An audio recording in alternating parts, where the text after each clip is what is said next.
Teman-teman pernah nggak sih ngerasa kalau sekolah itu kayak kita ibaratkan lagi main game, tapi disuruh nonton cutscene-nya doang yang panjang dan nggak bisa di-skip. Di situ kita cuma disuruh duduk manis, dengerin narasi, habis itu besoknya tiba-tiba disuruh ujian.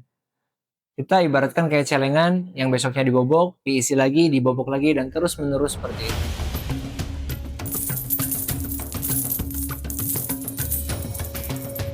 Salam para player kehidupan, balik lagi sama bukunya Paulo Freire, Pedagogy of the Oppressed atau Pendidikan Kaum Tertindas. Dan kali ini kita bakal bahas bab 2-nya atau chapter 2-nya dari bukunya Freire ini. Dan di sini Freire coba buat ngebongkar satu sistem yang mungkin tanpa kita sadari lagi kita jalanin, yaitu pendidikan model bank. Bayangin otak lo itu ibarat rekening kosong, dan guru ini ibarat nasabah yang kerjaannya nyetorin informasi. Di sini ilmu pengetahuan itu kayak benda mati yang dikasih sama orang yang ngerasa tahu ke orang yang dianggap nggak tahu apa-apa.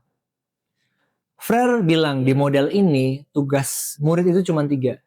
Yang pertama nerima, yang kedua nyatet, dan yang ketiga adalah ngafalin. Persis kayak NPC atau non-player karakter yang gak punya will sendiri.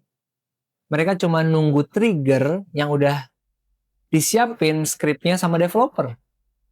I think he's an NPC. A what? English, please. A non-player character. He's part of the game. So anything we ask him, he only has his programmed series of responses. Got it. Kenapa ini berbahaya? Karena semakin kita jago nerima setoran itu tanpa banyak tanya, semakin kita dianggap pinter. Padahal, kita cuma lagi disiapin buat jadi celengan yang baru. Bukan berarti sistem memorizing itu jelek. Tapi efek sampingnya, kita jadi nerima dunia ini apa adanya. Tanpa pernah bertanya, emang dunia ini emang harus begini? Atau sebenarnya bisa diubah ya? Dan sistem model bank ini paling efektif buat nyiptain para player yang penurut. Bukan para player yang kritis. Nah, solusinya Freire nawarin problem posing education atau pendidikan hadap masalah. Ibaratkan kalau model bank tadi kayak game linear yang ngebosenin, yang ini kayak game open world yang bebas tapi tetap diarahin. Dan di sini guru nggak lagi kayak nasabah tunggal.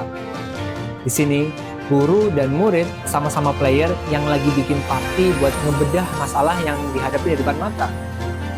Isu-isu kayak ketimpangan sosial, peraturan yang aneh, atau kesejahteraan guru dan murid itu nggak cuman buat didengerin, tapi dijadiin quest buat dipecahin bareng-bareng. Jadi buat kalian para player kehidupan, mulailah bertanya, apakah kelas kalian hari ini bikin kalian kayak celengan yang pasif, atau ngejadiin kalian kayak lead developer yang baik buat masa depan kalian? Ingat, pendidikan yang membebaskan itu gak cuma ngisi perut kosong atau otak kalian, tapi membebaskan niat baik kita untuk bertindak ke hal yang lebih baik juga. Gue Iqbal Opus, dan let's break the script.